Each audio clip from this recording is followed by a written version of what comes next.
രാത്രികളിൽ നേരത്തെ കിടന്നുറങ്ങണം, വഅളുകൾ നേരത്തെ വെക്കണം. സംഘാടകരോട് പറയാനുള്ളത്, മഗ്രിബ് നമസ്കാരം കഴിഞ്ഞ് വഅള് വെക്കണം. പണ്ടാണ് സഹോദരിമാര് സീരിയലിന് അഡിക്റ്റായിരുന്നത്, ഇപ്പൊ അവർക്ക് സീരിയലിന്റെ ആവശ്യമില്ല, അവരതൊക്കെ നിർത്തി. വളരെ കുറഞ്ഞ ആളുകൾ മാത്രം, ഇപ്പോഴും ബോധമില്ലാത്ത കുറെ പെണ്ണുങ്ങൾ മാത്രം സീരിയൽ കാണൂ, ബോധമുള്ള ഒന്നും ഇപ്പൊ കാണാറില്ല. അപ്പൊ അതുകൊണ്ട് മഗ്രിബ് കഴിഞ്ഞാൽ നമുക്ക് വഅള് വെക്കണം. മഗ്രിബ് കഴിഞ്ഞ് വഅള് വെച്ച് ഒരു 5 ദിവസത്തെ വഅളാണെങ്കിൽ ആ 5 ദിവസം കച്ചവടം നേരത്തെ നിങ്ങൾ കടപൂട്ട്.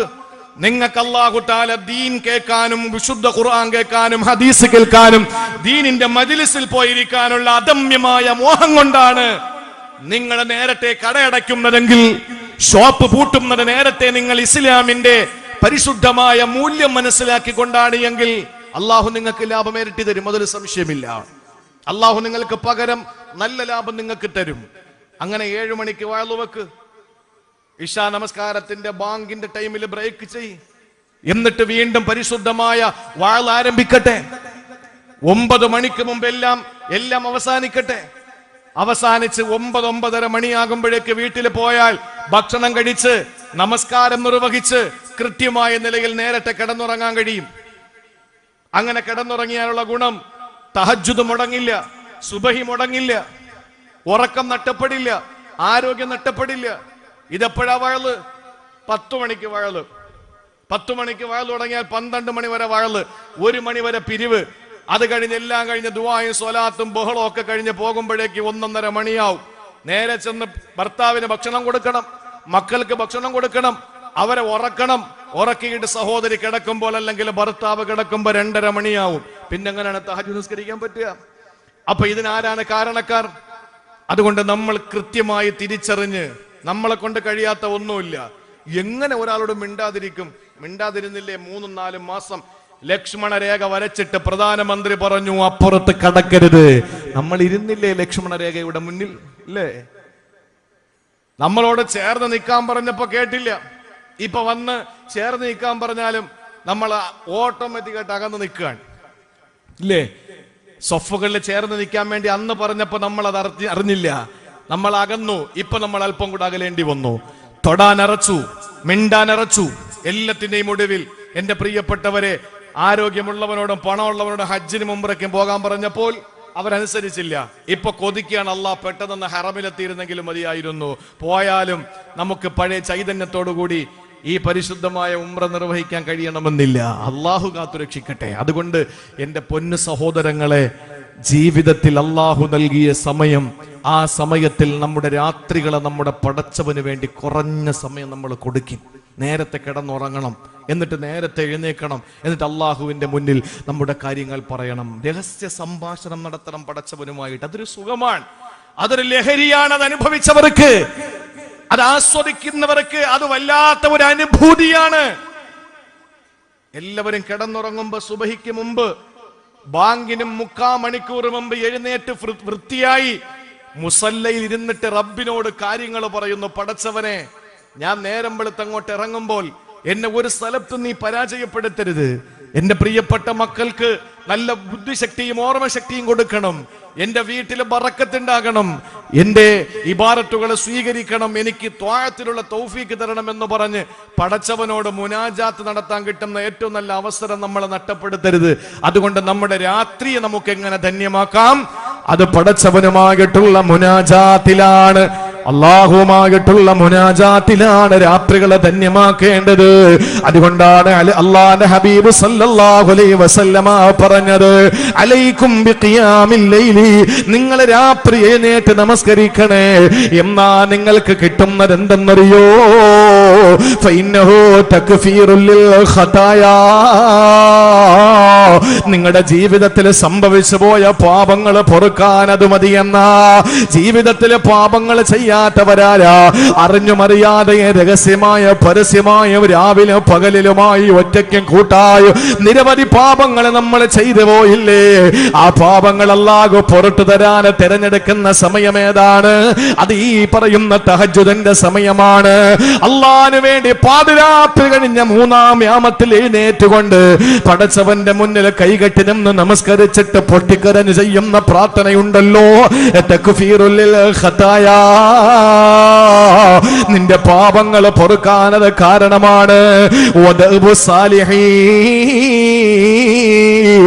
ഇവിടെ മഹാന്മാരായത് എങ്ങനെയാണ് സഹോദരങ്ങളെ? വലിയ വലിയ മഹത്തുക്കളെ നമ്മൾ കണ്ടിട്ടുണ്ടല്ലോ, വലിയ വലിയ മഹത്തുക്കളെ പറ്റി നമ്മൾ പറയാറുണ്ടല്ലോ.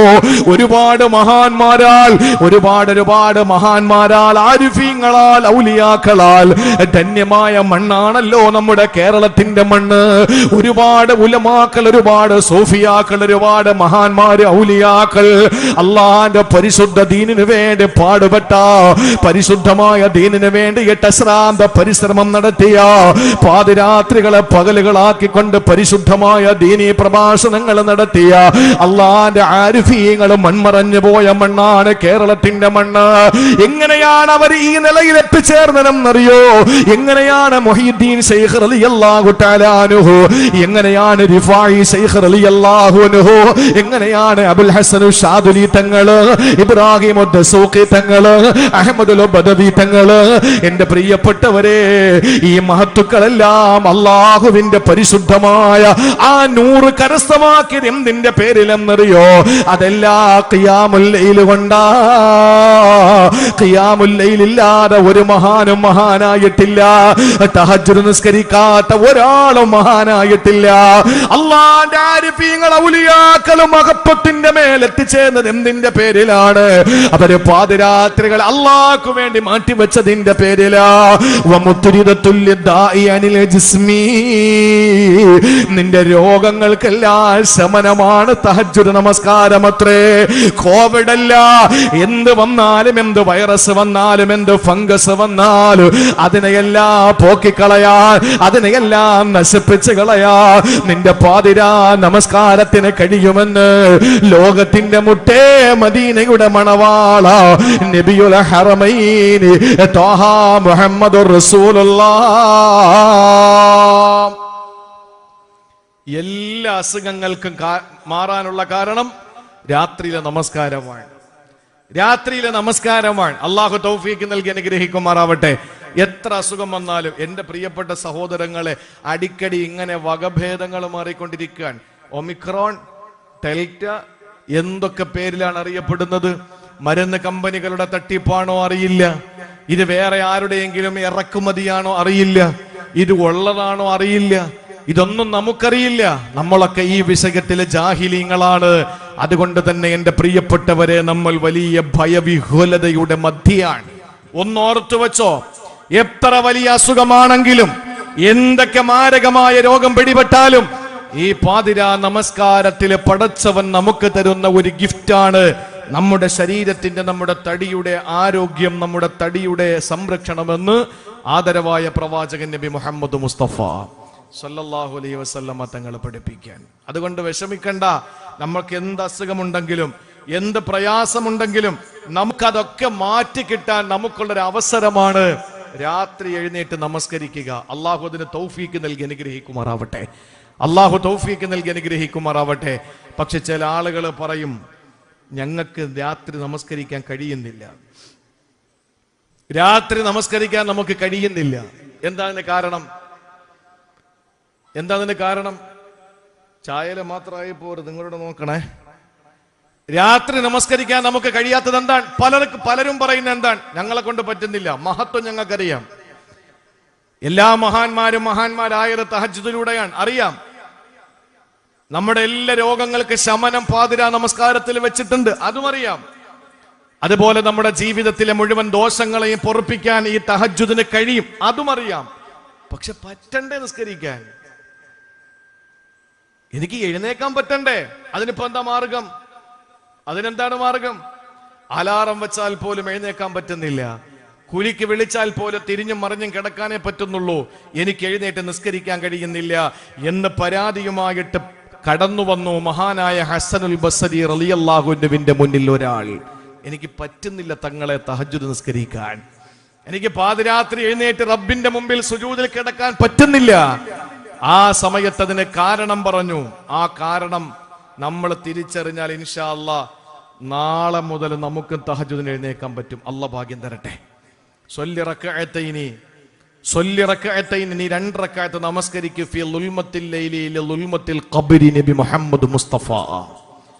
രാത്രിയുടെ ഇരുളിൽ നീ നമസ്കരിക്കുന്ന 2 റക്അത്ത് നമസ്കാരം നിന്റെ ഖബറിന്റെ ഉള്ളിലെ ഇരുട്ട് മാറി കിട്ടുന്നതിന് കാരണമാണ് എന്ന് ഖബർ എന്തെന്ന് നമ്മെ പഠിപ്പിച്ച ലോകത്തിന്റെ മുത്ത് നബി മുഹമ്മദ് മുസ്തഫ സല്ലല്ലാഹു അലൈഹി വസല്ലം. രാത്രി നമസ്കരിക്കുന്നത് നമ്മുടെ ഖബറിലെ ഇരുട്ട് മാറി കിട്ടുമെന്നാണ്. ഇതൊക്കെ നമുക്കറിയാം. പക്ഷേ എന്നെ കൊണ്ട് പറ്റുന്നില്ല എഴുന്നേറ്റ് നമസ്കരിക്കാൻ. അതിനെന്താണ് കാരണം? ഒറ്റ കാരണമേ ഉള്ളൂ. മഹാനായ ഹസൻ ബസ്രി റളിയല്ലാഹു അൻഹുവിന്റെ മുന്നിൽ വന്നിട്ട് പറഞ്ഞു, എനിക്ക് പറ്റുന്നില്ല തങ്ങളെ തഹജ്ജുദ് നമസ്കരിക്കാൻ, എനിക്ക് കഴിയുന്നില്ല പാതിരാ നമസ്കാരം നിർവഹിക്കാൻ. ആ സമയത്ത് ഹസൻ ബസ്രി തങ്ങൾ പറഞ്ഞിരുന്നെന്നറിയോ? ഖയ്യദതുക ഖതീഅതുക വറബ്ബിൽ കഅബ. പടച്ചവനെ തന്നെയാണ് സത്യം, നിന്റെ പാപങ്ങളാ നിന്നെ തടഞ്ഞു വെക്കുന്നത്. നമ്മുടെ ജീവിതത്തിൽ പാപം അധികരിച്ചതിന്റെ അള്ളാഹു തന്ന പണിഷ്മെന്റ് ആണ് രാത്രി എഴുന്നേറ്റ് നിസ്കരിക്കാൻ കഴിയാത്തത്. അപ്പൊ എന്തു വേണം? പാപത്തിൽ നിന്ന് ഒഴിഞ്ഞു മാറി നിൽക്കണം. പാപങ്ങളിൽ നിന്ന് ഒഴിഞ്ഞു മാറി നിന്നാൽ രാത്രി നമുക്ക് നമസ്കരിക്കാൻ കഴിയും. അങ്ങനെ രാത്രിയിലെ നമസ്കാരം കൊണ്ട് നമുക്ക് അള്ളാഹുവിനോടുള്ള മുനാജാത്തിലൂടെ രാത്രിയെ ധന്യമാക്കി മാറ്റാൻ കഴിയണം. അള്ളാഹു തൗഫീക്ക് നൽകട്ടെ. ഇനി 4 കാര്യങ്ങൾ പറയാനുണ്ട്. ഒന്ന് ശ്രദ്ധിക്കണേ മക്കളെ, ഒന്നും മിണ്ടാതിരിക്കുക, ഒന്ന് ശ്രദ്ധിക്കുക. നോൺ സ്റ്റോപ്പ് പോലെ പോകുന്നത് സമയം അതിക്രമിക്കുന്നത് കൊണ്ടാണ്. നിങ്ങൾ മനസ്സിലാക്കുന്നുണ്ട് എന്ന് ഞാൻ അനുമാനിക്കാൻ. മനസ്സിലാകുന്നല്ലോ അല്ലേ? അൽഹംദുലില്ലാ, അത് മതി, മനസ്സിലാക്കിയാൽ മതി. നമുക്ക് മനസ്സിലാക്കുന്നതോടൊപ്പം അമല് ചെയ്യാൻ അള്ളാഹു തൗഫീക്ക് നൽകി അനുഗ്രഹിക്കുമാറാവട്ടെ. ചായയൊക്കെ പെട്ടെന്ന് കൊടുത്തോ. ഈ ചായ കൊടുക്കലാണ് സദസ്സിനെ നശിപ്പിക്കുന്നത്. എങ്കിലും ഇരിക്കുന്നവർക്കൊരു റാഹത്താണ്. എങ്കിലും ഇൻഷാ അല്ലാഹ് വളരെ പെട്ടെന്ന് അത് കൊടുത്ത് തീർക്ക്. അള്ളാഹു തൗഫീക്ക് തരട്ടെ. അതുകൊണ്ട് രാത്രി എനിക്ക് ധന്യമാക്കണം നിന്നെ മുനാജാത്ത് കൊണ്ട്, നിന്നും നീയുമായിട്ടുള്ള സംഭാഷണം കൊണ്ട്. എഴുന്നേൽക്ക് സുബഹിക്ക് മുമ്പ്, എന്നിട്ട് റബ്ബുമായിട്ട് സംസാരിക്ക്. അത് നമ്മുടെ രാത്രിയെ ധന്യമാക്കാനുള്ള കാരണമാണ്. രണ്ടാമത് പറയുകയാണ്, ലാ യതീബുൻ നഹാർ ഇല്ലാ ബിതഅതിക. പടച്ചവനെ നിന്നെ വഴിപ്പെടുന്നതിലൂടെയാണ് എന്റെ പകലുകളെ ധന്യമാകുന്നത്. നിന്നെ അനുസരിക്കുന്നതിലൂടെയാണ് പടച്ചവനെ എനിക്ക് പകലുകളെ ധന്യമാക്കാൻ കഴിയുന്നത്. നിനക്ക് സുജൂദ് ചെയ്യാത്തൊരു പകൽ എനിക്ക് വല്ലാത്ത ശൂന്യതയാണ്. നിനക്ക് വേണ്ടി ദിക്ർ ചെല്ലാത്ത പകല് എനിക്ക് വല്ലാത്ത നഷ്ടമാ. നിന്നെ വഴിപ്പെടുന്നതിലൂടെയാണ് പടച്ചവനെ എന്റെ പകലുകളാകുന്നത്. നിങ്ങൾക്കറിയോ സഹോദര, ഹബീബായ പ്രവാചകന് സല്ലല്ലാഹു അലൈഹി വസല്ലമ തങ്ങൾ പറയുകയാ, നബി തങ്ങളുടെ വാക്കുകൾ എത്രത്തോളം വിപ്ലവകരമാണെന്നറിയുമോ? എത്രത്തോളം അതിന് മാസ്മരികതയുണ്ടെന്നറിയോ? ഒരു ഹദീസ് നബി തങ്ങൾ പറഞ്ഞാൽ അത് ഈ കാലഘട്ടത്തിലാണോ നബി തങ്ങൾ പറഞ്ഞത് എന്ന് നമ്മൾ ചിന്തിച്ചു പോകും. മുത്തുനബി പറയുകയാണ്, ഇന്നല്ലാഹ ഫറല ഫറായില. അല്ലാഹു ചില ഫറലുകളെ നിയമമാക്കിയിട്ടുണ്ട്, നിർബന്ധമാക്കിയിട്ടുണ്ട്. അതുകൊണ്ട് ഫലാത്തുലയ്യുഹാ, നിങ്ങൾ അതിനെ പാഴാക്കല്ലേ. 5 നേര പള്ളിയിലെ നമസ്കാരം എന്ന് പറയുന്നത് അല്ലാഹു ഫറലാക്കിയ കാര്യമാ. 15,000 സ്ക്വയർ ഫീറ്റ് എന്ന് പറഞ്ഞിട്ട് കാര്യമില്ല. ഈ പള്ളിയിൽ നമസ്കരിക്കാൻ ആളുകൾ ഉണ്ടാകണം. ഇന്ന് ചില പള്ളികളുണ്ട്, അറിയുമല്ലോ, ഇത്ര മനോഹരമായ പള്ളികളാണ്. ആ പള്ളികളിലേക്ക് കയറിയാൽ തന്നെ വിദേശ നാട് നമുക്ക് പെട്ടെന്ന് ഓർമ്മയിൽ വരുന്നു. എത്ര മനോഹരമായ ബഖൂർ പുകച്ച് ഊതുകൾ പുകച്ചുകൊണ്ട് എത്ര മനോഹരമായ നിലയിലാണ് എയർ കണ്ടീഷനോട് സെൻട്രൽ AC ആക്കിക്കൊണ്ട് എത്രയോ പള്ളികളുണ്ട്. പക്ഷേ അവിടെ നമസ്കരിക്കാൻ ഒരു സഫ് ആളെ തികച്ചുണ്ടാവൂല. അതുകൊണ്ടാണ് മഹാന്മാര് പറഞ്ഞത് ചില പള്ളികൾ വലിയ കൗതുകമുള്ളതാണ്, പക്ഷെ നമസ്കരിക്കാൻ അവിടെ ആളുകൾ ഉണ്ടാവുകയില്ല. ചില പള്ളികൾ കാഴ്ചയ്ക്ക് കൗതുകമുള്ളതാ, ജുമയ്ക്ക് പോലും പ്രാവ് നിസ്കരിക്കേണ്ടതാ. ചില പള്ളികളെ കാണാമല്ല മുഞ്ചാണ്, പക്ഷെ ജുമ നിസ്കരിക്കണമെങ്കിൽ പോലെ പ്രാവിൻ കൂട്ടങ്ങൾ വരണം. ചില പള്ളികളെ പ്രാവിനിരിക്കാൻ വേണ്ടിയിട്ടുള്ള ഇടമായി മാറ്റിവെച്ചിട്ടുണ്ട്, നമസ്കരിക്കാൻ ആളുകളില്ല. ആ പള്ളികളുടെ അവസ്ഥ എന്തെന്നറിയോ? ഏതുപോലെയാണ് ആ പള്ളികളുടെ അവസ്ഥ? ഏതുപോലെയാണെന്നറിയോ? ആ പള്ളിയുടെ അവസ്ഥ ഏതുപോലെയാണ്? വെറും പ്രൗഢിയിൽ മാത്രം ഫലം എന്തുണ്ട്, പാലില്ല പശുവിന് കാഴ്ചയിൽ രസമുണ്ട്. അല്ലേ? വെറും പ്രൗഢിയിൽ മാത്രം ഫലം എന്തുണ്ട്, പാലില്ല പശുവിന് കാഴ്ചയിൽ രസമുണ്ട്. നല്ല കാണാൻ അഴകുള്ള പശുവാണ്. പശുവിന്റെ ഗുണമെന്താണ്? പശുവിന്റെ ഗുണമെന്താണ്? ചാണകം എടുക്കലാണോ? അല്ല, നമുക്ക് ചാണകം വേണ്ട. ഇന്ന് ചാണകം തിന്നിട്ട് മൂത്രം കുടിച്ചിട്ട് പാലൊഴുക്കി കളയുന്ന ജനത. നമ്മൾ അങ്ങനല്ല. അതിന്റെ ചാണകം കുഴിച്ചിടുന്നു, മൂത്രം കുഴിച്ചിടുന്നു, അതിന്റെ പാല് നമ്മൾ കുടിക്കുന്നു. അതാണ് ഖുർആൻ നമ്മളെ പഠിപ്പിച്ചത്. അതാണ് പ്രപഞ്ചത്തിന്റെ നീതി. അതാണ് പ്രപഞ്ചത്തിന്റെ നീതി. അതാണ്. ആ പശുവിൽ നിന്ന് ആകെ നമുക്കുള്ള ഗുണം എന്താണ്? പാല് കറന്നെടുക്കാം. ഇതല്ലേ ഉള്ളൂ. ആരും അതിനെ അറുത്തിട്ട് തിന്നാൻ വേണ്ടി നടക്കൂല. നമ്മൾ ഏതെങ്കിലും കടയിൽ കയറിയാൽ തന്നെ ചോദിക്കും എന്തിറച്ചിയാണ്? ഓ, ഒറിജിനൽ ബീഫാ. പിന്നെ ചോദിച്ചു വരുമ്പോഴാണ് പശു അല്ലെങ്കിൽ കാള അല്ലെങ്കിൽ എരുമ. അല്ലേ? നമ്മൾ യഥാർത്ഥത്തിൽ നമ്മൾ ഈ പശുവിൽ നിന്ന് അതിന്റെ ഗുണമായി നമ്മൾ അതിനെ പ്രതീക്ഷിക്കുന്നത് പാലാണ്. അപ്പൊ മനോഹരമായൊരു പശു നിൽക്കുന്നുണ്ട്, പക്ഷെ അതിനെ പാല് കറക്കാൻ അതിന്റെ അകിടില് പാലില്ലെങ്കിൽ വല്ല ഗുണമുണ്ടോ? പള്ളി മനോഹരമാണ്, പക്ഷെ നിസ്കരിക്കാൻ ആളില്ല. ശമ്പളം കൊടുത്ത് ഇമാമിനെ നിർത്തിയിട്ടുണ്ട്, ബാങ്ക് കൊടുക്കാൻ മുക്രി നിർത്തിയിട്ടുണ്ട്. ഇത് ഓഫീസിൽ കാര്യങ്ങൾ കൈകാര്യം ചെയ്യാൻ, പള്ളിയുടെ കാര്യങ്ങൾ കൈകാര്യം ചെയ്യാൻ ചില ആളുകളെ നിയമിച്ചിട്ടുണ്ട്. ഇതിനപ്പുറത്ത് പള്ളിയിൽ നിസ്കരിക്കാൻ ആളില്ല. പള്ളിയാണെങ്കിലും അമ്പര ചുംബിയാണ്. മസാജിദുഹും ആമിറ വഹിയ ഖറാബും മിനൽ ഹുദാ. അഷ്റഫുൽ ഖൽഖ് സല്ലല്ലാഹു അലൈഹി വസല്ലം പറഞ്ഞു, പള്ളികൾ ലോകാവസാനത്തിന്റെ അടയാളം. മസാജിദുഹും ആമിറ, അമ്പര ചുംബികളായ പള്ളികളാണ്. പക്ഷേ വഹിയ ഖറാബും മിനൽ ഹുദാ, നിസ്കാരമില്ല, ഒന്നുമില്ല. ചിലർ ധരിക്കും പള്ളിയിലെ നിസ്കാരം മാത്രമേ പാടുള്ളൂ. ഇല്ല. ഈ തൃപ്പങ്ങോട്ടൂർ മുസ്ലിം ജമാഅത്ത് പള്ളി ഈ നാടിന്റെ സെക്രട്ടറിയേറ്റാണ്. ഈ നാടിന്റെ സെക്രട്ടറിയേറ്റാണ്. ഈ മഹല്ലത്തിന്റെ ഓരോരുത്തരുടെയും വിഷയങ്ങളുടെ പരിഹാരം ഈ പള്ളിയിലാണ്. ഇവിടുത്തെ ഓരോരുത്തരുടെയും വിഷമങ്ങൾ ഇറക്കി വെക്കാനുള്ള ഒരു ഇടമാണ് പള്ളി. മദീന പള്ളിയിൽ കടന്നു വന്ന ഒരു സമൂഹം മഹാനായ പ്രവാചക പ്രഭു സല്ലല്ലാഹു അലൈഹി വസല്ലം സഹാബത്തുമായി സംസാരിച്ചു കൊണ്ടിരിക്കുമ്പോ അങ്ങോട്ട് കയറി വന്ന ചില സഹാബാക്കൾ, മുളർ ഗോത്രത്തിൽപ്പെട്ട അധികം പാവങ്ങളും ഉണ്ടായിരുന്നു അക്കൂട്ടത്തിൽ. ഒരു മുണ്ടുടുത്തിരിക്കുന്നു, മേൽമുണ്ട് ധരിക്കാൻ അവർക്കില്ല. അവർ പലരും നഗ്നപാതരാണ്, ചെരുപ്പ് വാങ്ങാനുള്ള ഗതിയില്ല.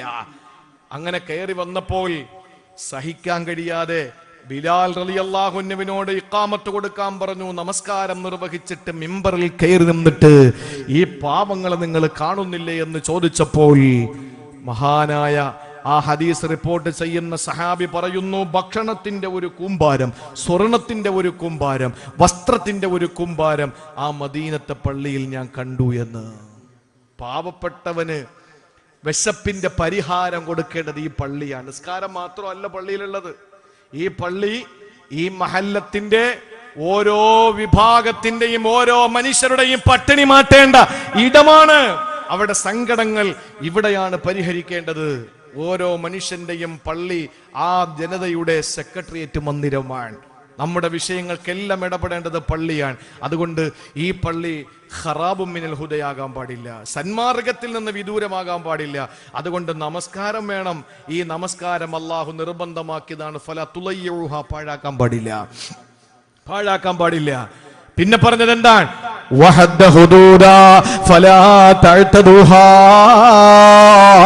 പടച്ചവന് ചില വരകൾ വരച്ചിട്ടുണ്ട്, അതിന് നിങ്ങൾ പരിധി ലംഘിക്കാൻ പാടില്ല. അല്ല നിങ്ങളോട് ചില വര വരച്ചിട്ട് അപ്പുറത്ത് കടക്കാൻ പാടില്ലെന്ന് പറഞ്ഞിട്ടുണ്ട്. നമ്മളത് കടക്കാൻ പാടില്ല. അല്ലാഹു ചില കാര്യങ്ങൾ നിരോധിച്ചിട്ടുണ്ട്, നിങ്ങളത് ചെയ്യാൻ പാടില്ല. പന്നിയിറച്ചി തിന്നാൻ പാടില്ല, പന്നിയിറച്ചി തിന്നാൻ പാടില്ല, അതല്ലാഹു ഹറാമാക്കിയതാണ്. ഹുരിമത്ത് അലൈക്കുമുൽ മൈതത്തു വദ്ദമു വൽഹമുൽ ഖിൻസീർ, പന്നിയിറച്ചി നിങ്ങൾക്ക് നിഷിദ്ധമാണ്, അത് തിന്നാൻ പാടില്ല. അത് എന്തിന്റെ പേരിലും തിന്നാൻ പാടില്ല. ഞാൻ ആ ഭാഗത്തേക്ക് കടക്കുന്നില്ല. ജില്ല കണ്ണൂരായതുകൊണ്ട് പേടിച്ചിട്ടല്ല, വേണ്ട. മതവിജ്ഞാന വേദികൾ അതിൻ്റെതായ ആ ഒരു മഹത്വത്തിൽ തന്നെ മുമ്പോട്ട് പോകട്ടെ എൻ്റെ പ്രിയപ്പെട്ട സഹോദരങ്ങളെ. അതുകൊണ്ട് നമുക്ക് അല്ലാഹു നിഷിദ്ധമാക്കപ്പെട്ട ചില കാര്യങ്ങൾ നമുക്ക് വ്യക്തമാക്കി തന്നു. അതിനെ ഒരിക്കലും നമ്മൾ അതിൽ മുഖം കുത്തി വീഴാൻ പാടില്ല. ഇനി കേൾക്കണേ, ചില കാര്യങ്ങൾ അല്ലാഹു മിണ്ടാതിരുന്നു, ചില കാര്യങ്ങൾ അല്ലാഹു മിണ്ടിയിട്ടില്ല. റഹ്മത്തല്ലക്കും, അത് നിങ്ങളോടുള്ള ഇഷ്ടം കൊണ്ടാണ്. അല്ലാഹു മറന്നതൊന്നുമല്ല. ഫലാ തബ്ഹസു അൻഹാ, അതിന്റെ പിന്നാലെ നടന്നിട്ട് എന്താ അതെന്ന് ചോദിക്കാൻ പാടില്ല. മനസ്സിലായോ? അല്ലാഹു ചില ഫർളായ കാര്യങ്ങൾ ഉണ്ടാക്കി, അത് നിങ്ങൾ കൃത്യമായി ചെയ്യണം, പാഴാക്കരുത്. ചില വരകൾ വരച്ചു, അങ്ങോട്ട് പോകരുത്. അല്ലേ? ഇവിടെ നോക്ക്, ഇൽമിന്റെ മജ്ലിസ്, ഇവിടെ ഒരു വര വരച്ചു. ആരാ വരച്ചത്? അല്ല വരച്ചു. നമ്മൾ ഓരോരുത്തരുടെ മുന്നിൽ. അപ്പുറത്തോട്ട് സ്ത്രീകൾ ഇരിക്കുന്ന ഭാഗമാണ്. ഈ വരയ്ക്കപ്പുറം ആരും പോകുന്നില്ല. കണ്ടോ? പോകുന്നോ? ഇല്ല. അവരാ വരയ്ക്കിപ്പുറം വരുന്നുണ്ടോ? ഇല്ല. ഇത് നമ്മൾ വരച്ച ഒരു വര, അത് കൃത്യമായി നമ്മൾ പാലിക്കുന്നു. പക്ഷെ എന്തേ അള്ളാഹു വരച്ച വരയ്ക്കപ്പുറം നമ്മൾ പോകുന്നു? ഇന്ത്യയുടെ പ്രധാനമന്ത്രി ശ്രീ നരേന്ദ്രമോദി 2 വർഷങ്ങൾക്ക് മുമ്പ് അദ്ദേഹം മുഴുവൻ ചാനലുകളിലൂടെയും ഇന്ത്യൻ ജനതയെ അഭിമുഖീകരിച്ചുകൊണ്ട് പറഞ്ഞു, ലക്ഷ്മണരേഖ വരച്ചു, ഇനി ആരും പുറത്തേക്ക് പോകാൻ പാടില്ല. ഇപ്പൊ നിങ്ങൾ എവിടെ നിൽക്കുന്നു അവിടെ തന്നെ നിന്നോളാൻ പറഞ്ഞു. നിങ്ങൾ നോക്ക്, നമ്മൾ അനുസരിച്ചില്ലേ? നമ്മൾ അനുസരിച്ചില്ലേ?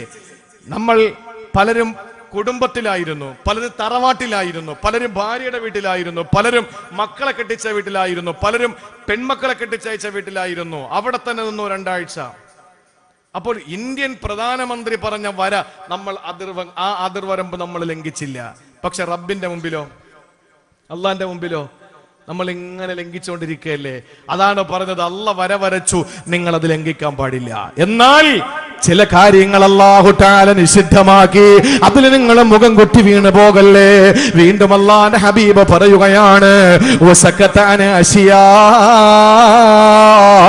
അല്ലാഹു ചില കാര്യങ്ങളിൽ നിശബ്ദത പാലിച്ചു.